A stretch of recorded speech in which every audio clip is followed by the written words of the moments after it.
Saudara yang dikasihi Tuhan, selamat bertemu kembali dengan saya, Pak Di Pujianto, dalam acara Semangat Saja. Bagaimana kabar saudara?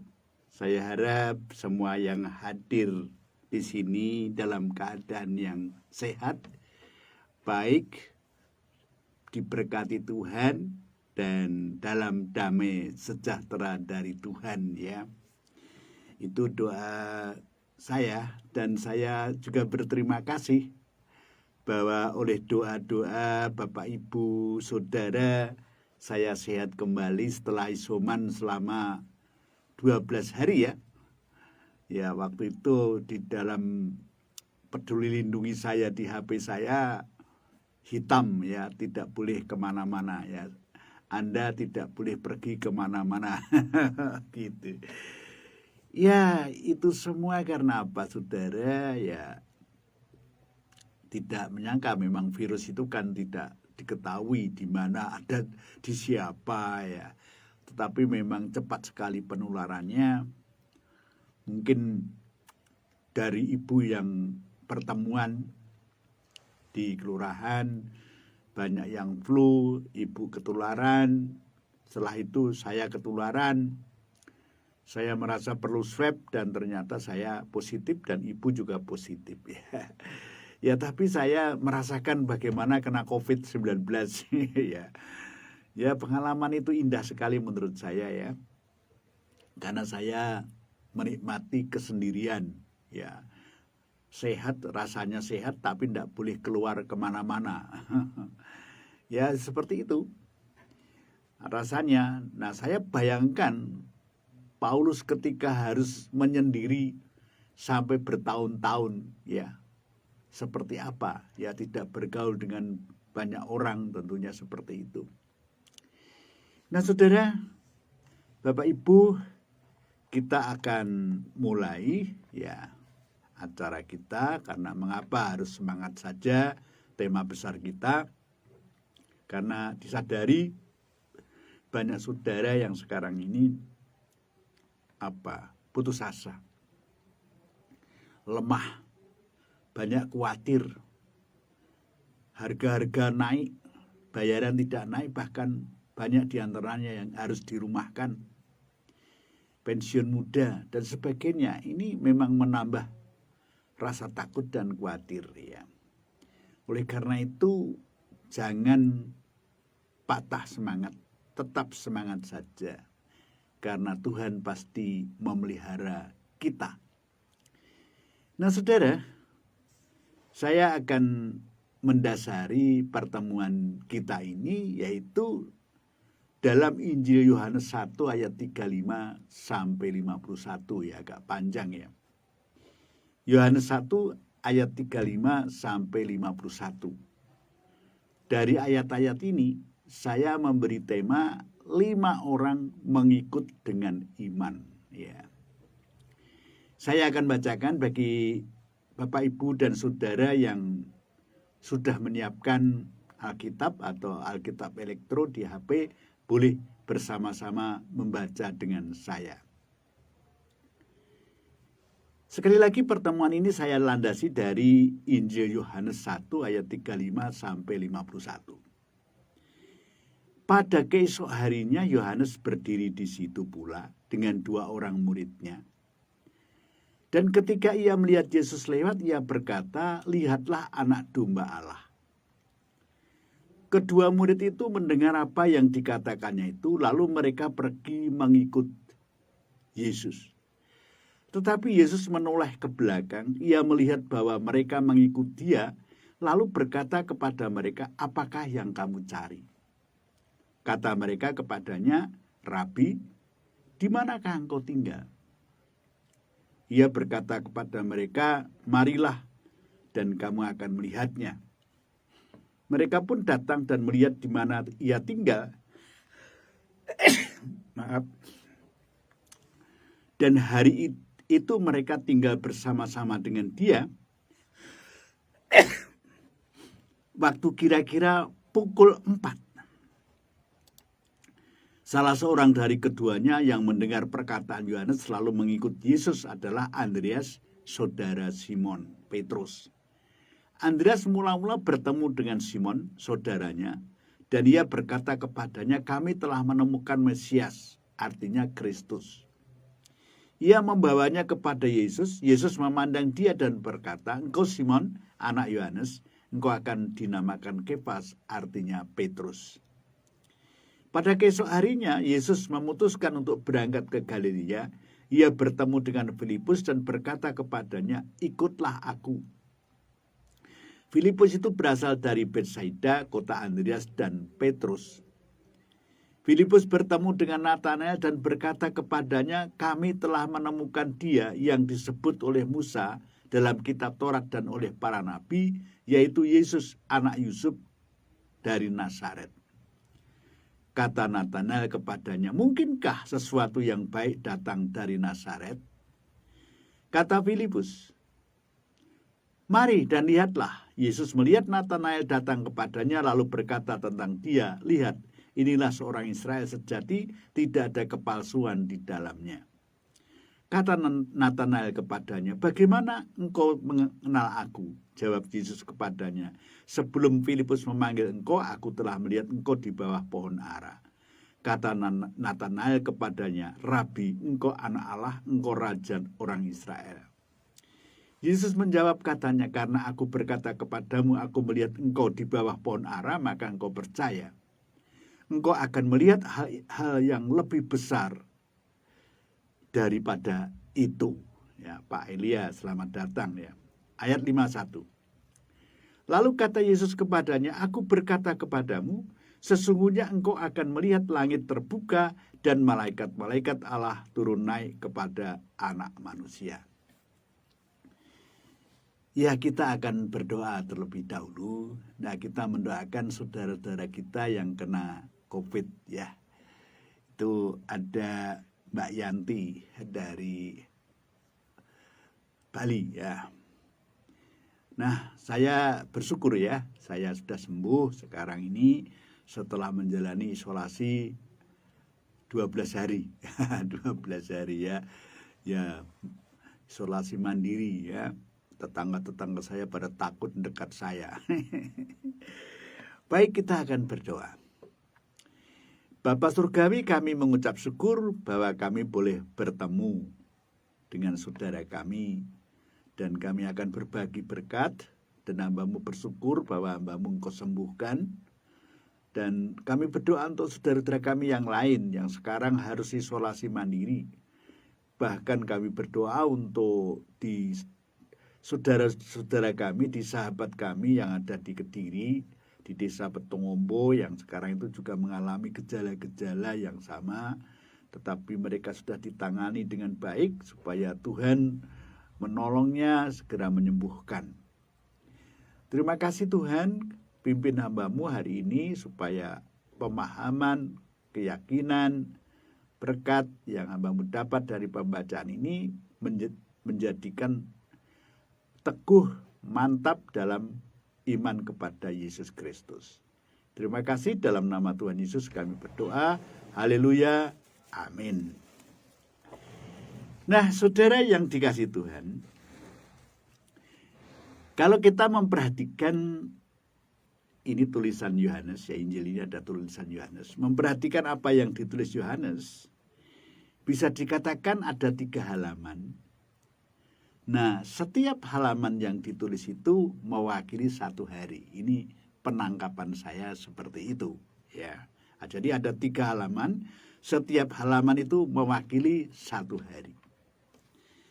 Halaman pertama dimulai ayat 29, ya. Disebutkan di situ ada kalimat keesok harinya, ya. Bu Sri Astuti, selamat datang ya. Terus halaman kedua yaitu ayat 35. Ditulis persis sama. Halaman ketiga itu 43 sama ditulis seperti itu. Artinya apa? Artinya begini, bahwa selama 3 hari pelayanan Tuhan Yesus itu dicatat, apa yang dilakukan selama 3 hari itu dicatat oleh Yohanes. Bisa dikatakan bahwa selama 3 hari itu Yohanes mencatat. Hari pertama ini apa yang dilakukan. Hari kedua itu apa yang dilakukan. Hari ketiga itu apa yang dilakukan. Seperti itu, saudara. Jadi 3 hari pelayanan Tuhan Yesus itu diungkapkan, dicatat oleh Yohanes. Ini bisa dikatakan ini catatan harian Yohanes. Ya. Yang berikutnya, kita lihat bagaimana Tuhan Yesus menerangkan. Menerangkan apa? Menerangkan Injil. Yang diterangkan itu, cara menerangkannya adalah dengan sangat sederhana. Tidak sulit kata-katanya. Dan 5 orang yang pertama kali dipanggil. Nah, 5 orang itu 1 diantaranya tidak disebutkan namanya. Dan yang tidak disebutkan namanya itu sebetulnya Yohanes itu sendiri. Betapa rendah hatinya murid 1 ini. Dia tidak ingin kelihatan. Dia menulis teman-temannya namanya dengan jelas-jelas, ya. Tetapi untuk sendiri tidak ditulis. Tidak perlu aku kelihatan. Ini mungkin seperti itu. Dan pernahkah kita melihat teman kita dalam pertemuan-pertemuan sudah Anda aja yang bicara, saya diam saja ya. Mewakili kita semua. Ada orang-orang yang sebetulnya layak dia bicara, dia orang pintar. Ya di Kisah Rasul disebutkan, Barnabas orang baik, penuh Roh Kudus. Ketika dia menyamper Saulus di Tarsus, ketika itu Tarsus sedang menyendiri begitu. Barnabas dalam rangka diutus oleh para rasul untuk melihat Antiokhia, katanya banyak orang percaya kepada Tuhan. Barnabas diutus para rasul untuk ke Antiokhia, tetapi nyamper dulu Saulus. Barnabas tahu Saulus itu pembicara. Pasti yang banyak bicara Saulus, bukan dia. Nah, saudara, kerendahan hati, kebaikan hati, menyadari kapasitasnya. Ini yang sukar dalam kehidupan bersama. Khususnya dalam dunia pelayanan. Kepinginnya kan kita yang menonjol ya. Kepingin, nah ini ada Pak Martin atau Martina ya. Nggak kelihatan ya, saya minta maaf ya. Bu Eli ya, selamat datang. Nah saudara, kerendahan hati itu memang menjadi modal pelayanan. Mulai ayat 40 ya saya ini, yang mengikut Tuhan Yesus disebutkan Andreas, saudara Simon Petrus, Andreas dan Yohanes, selanjutnya Simon Petrus. Andreas dan Yohanes ditulis bersama pada ayat yang kita baca. Yang ketiga, Simon Petrus ayat 43, terus ditulis Filipus, selanjutnya adalah Nathanael. Urut-urutannya sebegitu. Nah, 5 orang ini sering kita dengar ya, kalau saudara banyak bergaul dengan orang-orang percaya ya, itu menjadi orang suci ya. Tapi kalau kita perhatikan maka ada yang menarik untuk dibicarakan ya. Misalnya Andreas. Andreas bukan tipe orang yang ada di depan. Kalau bicara tentang Andreas harus dihubungkan dengan Simon Petrus. Jadi dia dikenal kalau Simon Petrus itu disebut. Jadi yang terkenal Simon Petrus. Hidup yang seperti ini enak enggak? Andreas yang mana ya? Itu loh Andreas Simon Petrus. Simon Petrus yang terkenal, bukan Andreas. Tetapi yang luar biasa, saudara, bahwa Andreas ini bisa membawa, kelebihannya, membawa mengenal Yesus Kristus. Kadang-kadang saya belajar bahwa orang yang kelihatannya tidak dikenal dan tidak terkenal, tetapi dia bisa membawa orang kepada Yesus Kristus. Nah, bagaimana dengan kita, kapasitas kita, kemampuan kita? Nah, perlu diingat bahwa orang yang ditulis dalam Alkitab ini bukanlah orang suci, ya, tetapi disucikan oleh Tuhan Yesus.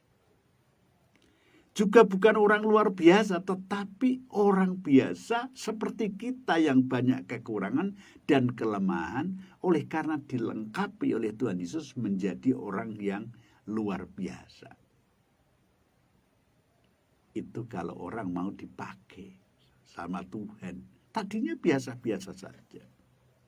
Petrus misalnya, dulu itu dia itu kan hanya penjala ikan.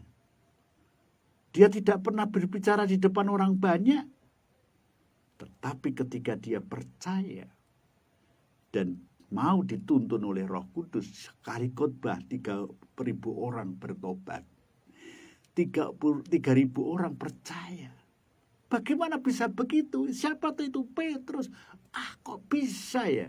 Nah, banyak hal yang sangat mengherankan dalam kehidupan orang percaya yang tadinya biasa-biasa saja, tetapi ketika dipakai Tuhan menjadi luar biasa. Saudara, ini yang sangat menarik dan pasti kita mengalami juga.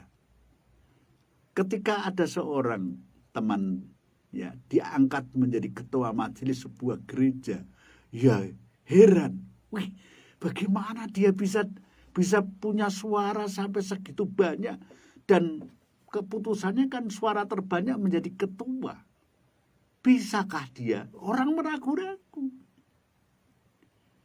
Tetapi karena orang ini dekat dengan Tuhan, teman saya ini, dia bisa lebih bijaksana, lebih disiplin, lebih bisa menjadi teladan, terungkap kepribadian yang sesungguhnya hidup di dalam Tuhan. Saudara, ini yang luar biasa itu di situ. Nah, sekarang kita ini kan bukan orang suci, tetapi disucikan. Kita ini kan orang biasa, tapi menjadi luar biasa. Kuncinya apa?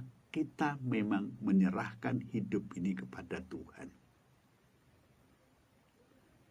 Saudara, ketika saya kena COVID itu ya. Kena COVID itu saya heran. Yang sakit itu leher saya di bagian tengah di sini. Kalau untuk makan nggak sakit, tapi kalau untuk nelan ludah, wah sakitnya sampai ke kepala. Saya bilang sama Tuhan, ya kalau memang saya mau dipanggil Tuhan, saya sudah siap. Dengan segala keberadaan saya, dengan segala kelemahan saya, dengan segala dosa saya yang mungkin masih harus minta ampun lagi, saya sudah siap kok Tuhan. Tetapi setelah saya berdoa menyerah dan saya sudah siap segalanya itu, loh kok malah hilang rasa sakit itu. Saudara, keajaiban menurut saya, keajaiban. Saudara, pernahkah kita juga punya pengalaman? Ya, saya pernah diminta untuk mendoakan orang yang ngamuk, ya, jadi orang kampung dikejar pakai sabit, pelari pontang-panting. Nah, saya diundang. Bro, apa bisa bawa ke rumah sakit lagi? Gimana nangkapnya, Pak? Nggak bisa. Saya waktu mau berangkat, istri saya bilang, Pak berdoa dulu. Saya berlutut di kamar.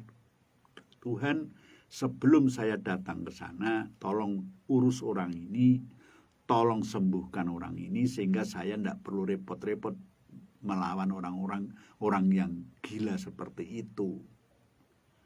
Saya datang agak jauh. Datang, anaknya itu tidur, remaja ini, anaknya tidur. Dan ketika saya bangunkan, Mas, kenapa ini kok bawa sabit segala macam ini? Bangun, Mas. Sabitnya saya kasih orang lain. Loh, ada Pak Puji. hanya diraba begitu sembuh ya. Padahal dari rumah saya sudah berdoa dan saya katakan bukan saya, tetapi saya tadi waktu di rumah berdoa minta supaya Tuhan mengurus anak ini. Saudara, akhirnya saya menjadi, wah kalau ada apa-apa minta doa Pak Puji. Saudara, sampai sakit gigi ke rumah minta didoakan.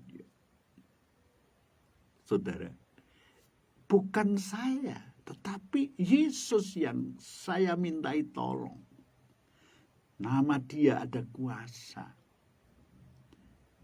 Saudara, sekali lagi kita itu lemah. Tetapi karena ada Tuhan, maka kita diberi kekuatan.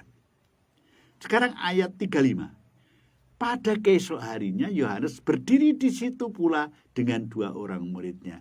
Yohanes dengan muridnya. Ya ini Pak Martin ya. Ya selamat datang Pak Martin. Ya enggak kelihatan di HP saya. Ya di layar saya maksud saya ya. Yohanes di sini bukan penulis ya. Yohanes di sini Yohanes Pembaptis. 2 muridnya adalah Andreas dan Yohanes. Yohanes menunjuk Tuhan Yesus dan memberi informasi kepada muridnya. Lihatlah anak domba Allah. Saudara, Yohanes rela kehilangan muridnya untuk supaya muridnya mengikuti Tuhan Yesus. Belajar dari Yohanes. Kalau kita memenangkan jiwa, menuntun orang, jangan dijadikan murid kita. Jadikan murid Tuhan Yesus. Biarlah yang ngurus Tuhan Yesus. Kita hanya membimbing dia untuk bisa percaya Tuhan Yesus. Kenalkan Tuhan Yesus, jangan kenalkan saya. Itu penting supaya orang itu sendiri punya hubungan dengan Tuhan Yesus. Tuhan Yesus itu sekali lagi bukan juru selamat untuk Palestina saja ketika itu. Tetapi sudah menunjukkan Tuhan Yesus jadi juru selamat seluruh dunia. Maka ketika itu, ketika Yohanes menunjukkan kepada 2 muridnya bahwa dia itu anak domba Allah yang berkorban untuk dunia, dikorbankan untuk dunia, maka Yohanes dan Andreas langsung meninggalkan Yohanes Pembaptis dan mengikut Tuhan. Ingat, kita bernasib kalau kita ini gembala. Kita itu akan bernasib seperti Yohanes, ya. Dulu ketika saya jadi gembala, ya tahulah 16 tahun saya jadi gembala ya, 20 tahun jadi gembala ya. Wah, saya rasanya dicintai jemaat itu senang. Sayur nggak usah beli ya. Seringkali kalau datang bawa ada yang bawa gula ya. Ya saya pelayanan diri sama masalahnya ya. Ya rasanya senang. Tetangga-tetangga yang bukan Kristen juga seringkali kalau berbagi ada apa itu tewel dikasih, ada rebung mengasih ya. Tetapi sekarang setelah sendirian, ya sekarang di radio, di media, ya rasanya ya jauh. Karena memang jemaat saya ada di Jawa Tengah.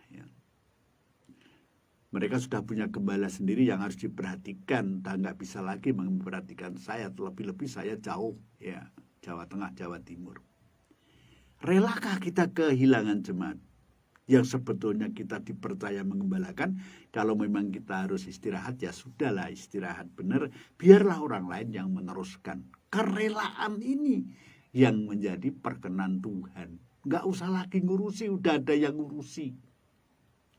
Kita malah menciptakan pelayanan sendiri yang juga diharapkan menjadi berkat bagi banyak orang ya. Nah, saya mencoba membuka gereja tanpa dinding ya, seperti ini ya. Yang berikutnya apa yang terjadi pada waktu itu bisa disebut penginjilan massal ya. Jadi satu menginjili yang satu menginjili yang lain. Saya bisa sebut ini penginjilan massal, dan Yohanes Pembaptis mengawalinya dengan menunjukkan siapa juru selamat itu kepada kedua muridnya. Apa yang dilakukan Yohanes Pembaptis ini akan menjadi tugas semua orang percaya, saya dan Bapak Ibu dan Saudara, untuk menjadi pewarta. Pewarta apa? Pewarta Injil sampai akhir zaman, menjelaskan siapakah Yesus itu. Dan orang yang kita bawa, kita kenal, harus mengenal Yesus Kristus, bukan lebih mengenal kita, ya, bukan. Ya. Nah, ini tugas kita, tugas semua orang yang percaya, menjadi pewarta Injil. Nah, saya waktu di Semarang, ya, Semarang, kota Semarang itu, saya ketemu dengan anak seorang pendeta. Maaf ya, saya cerita. Anak pendeta ini enggak mau dia ibadah, enggak mau dia ke gereja. Dia sangat kecewa dengan bapaknya. Kenapa? Bapaknya itu enggak pernah perhatian. Dia seringkali dikorbankan demi pelayanan. Lu, saya ya butuh perhatian, kata dia. Ngapain bapak saya ini? Setiap saya minta uang, lah ini uang untuk pelayanan bagaimana? Saya kepingin ngobrol, wah saya sibuk ada pelayanan. Loh, pelayanan kok lebih penting daripada saya yang anaknya. Itu ceritanya seperti ini. Ini pengalaman. Nah, ketika itu ngobrol dengan saya, ya macam-macam diobrolkan. Saya hanya bilang begini, itu prinsip hidupnya bapakmu. Orang tua itu tidak sempurna. Yang sempurna orang tua kita di surga, Bapa yang di surga. Terserah Anda itu mau mengikuti jejak Bapak atau tidak, itu hakmu. Tetapi jangan sampai karena kecewa dengan bapakmu, kamu merusak masa depanmu sendiri. Ingat, kita tidak bersandar kepada manusia. Artinya bapakmu nggak usah disandari. Bersandar pada Yesus, bapakmu perlu dikasihi. Prinsipnya dia demi pelayanan.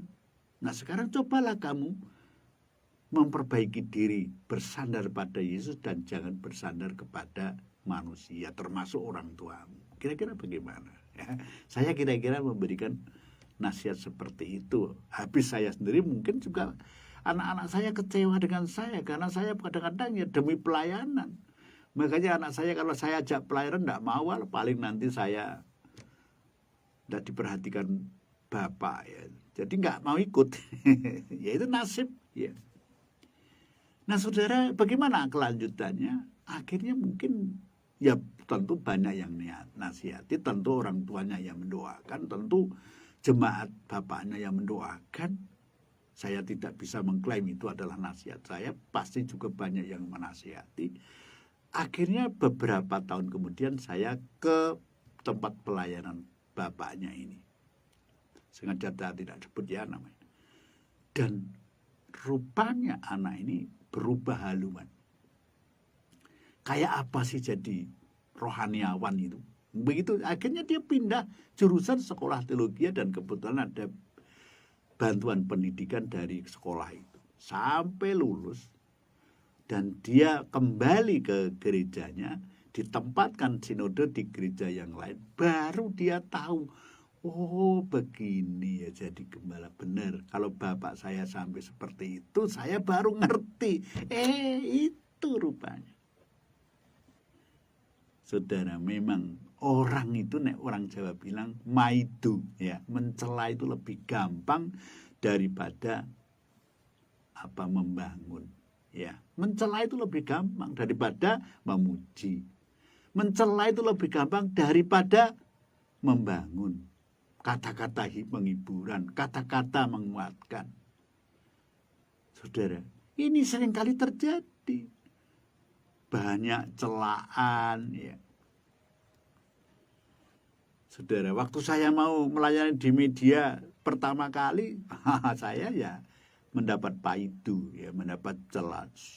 Siapa yang mau mendengarkan Bapak ini? Pak, udahlah terima kenyataan. Bapak itu siapa? Ya itu kalau yang mencela itu orang biasa mungkin saya senyum. Ya itu teman nih, teman profesinya sama. Masa saya kalau sebagai orang miskin, orang bodoh tidak boleh berbagi keyakinan saya? Saya boleh kan berbagi. Nah, Pak Sudi, ya, ada Bu Suci Lestari, ya, siapa ini, ya, tidak begitu jelas. Nah, saudara, lantas para orang-orang ini setelah ditunjukkan siapa Yesus, ya, mengikuti Tuhan Yesus, terus ditanya sama Tuhan Yesus, apakah yang kamu cari?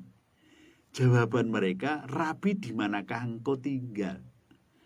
Andreas dan Yohanes setelah ditunjukkan itu loh anak domba Allah, mengikut dia. Sampai mengikut ditanya, kamu yang kamu cari apa? Jawabannya, Rabi, di manakah engkau tinggal? Pertanyaannya lain, jawabannya lain. Karena memang nggak tahu apa yang dia cari, kecuali dia kepengen ikut Tuhan Yesus. Katanya anak domba Allah. Tuhan Yesus menjelaskan, serigala mempunyai liang dan burung mempunyai sarang, tetapi anak manusia tidak mempunyai tempat untuk meletakkan kepalanya.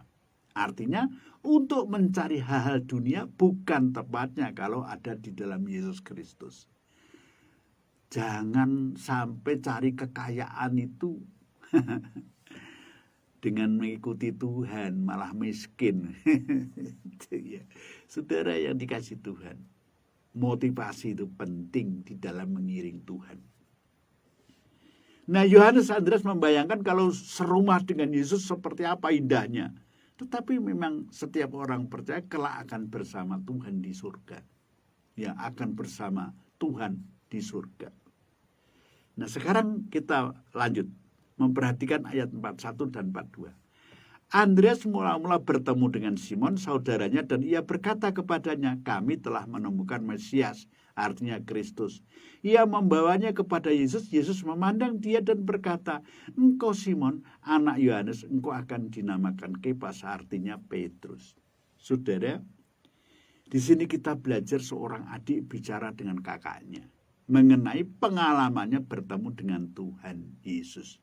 Apakah yang sukar bicara begitu? Mas, saya ini ketemu dengan Tuhan, Juru Selamat. Mas boleh ikut kok. Sederhana kan?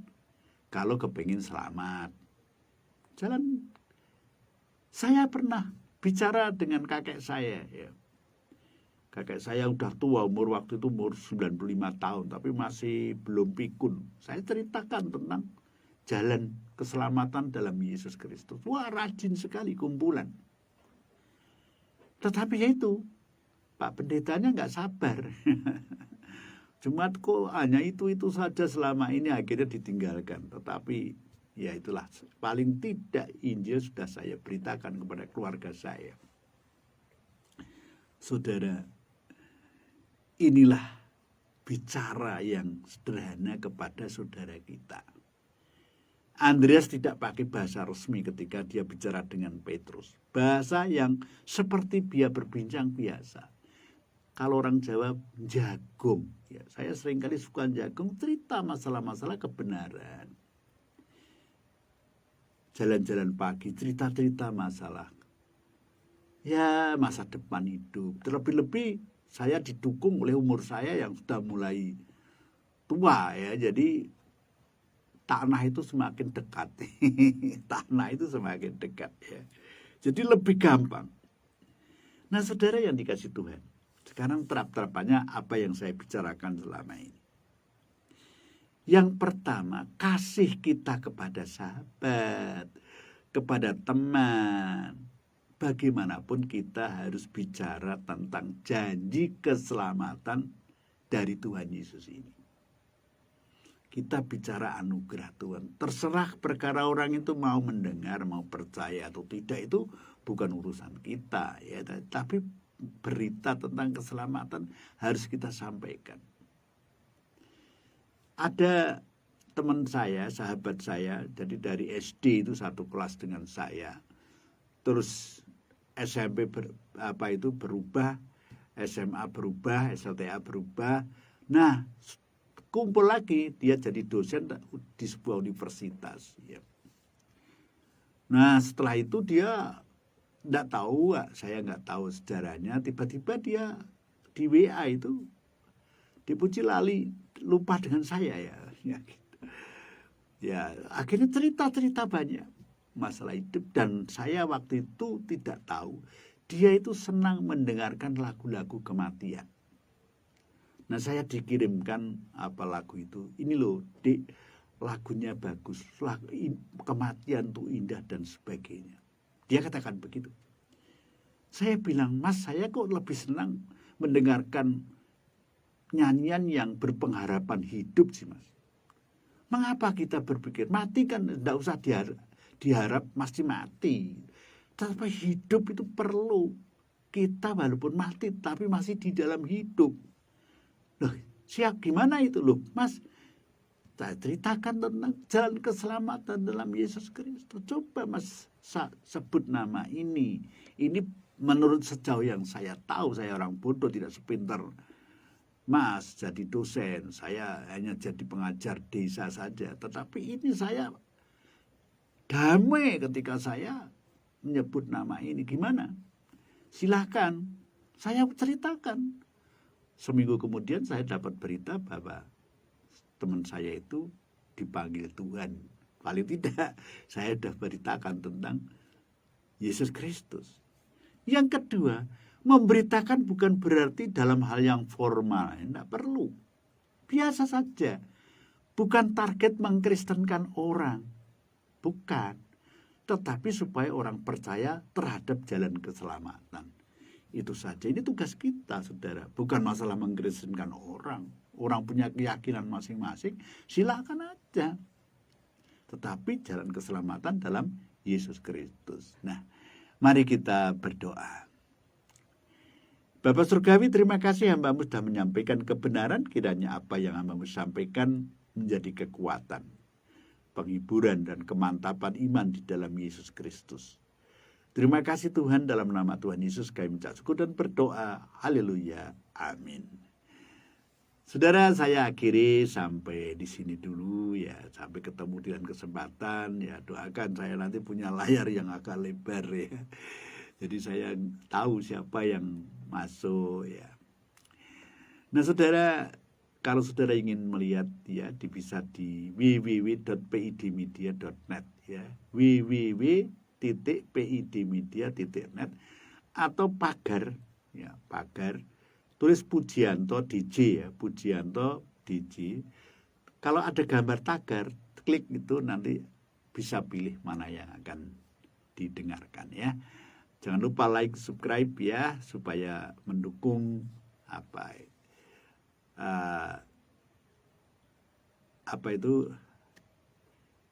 konten saya ini gitu ya. Terima kasih, Tuhan memberkati. Sampai ketemu lagi nanti malam minggu ya. Tuhan memberkati.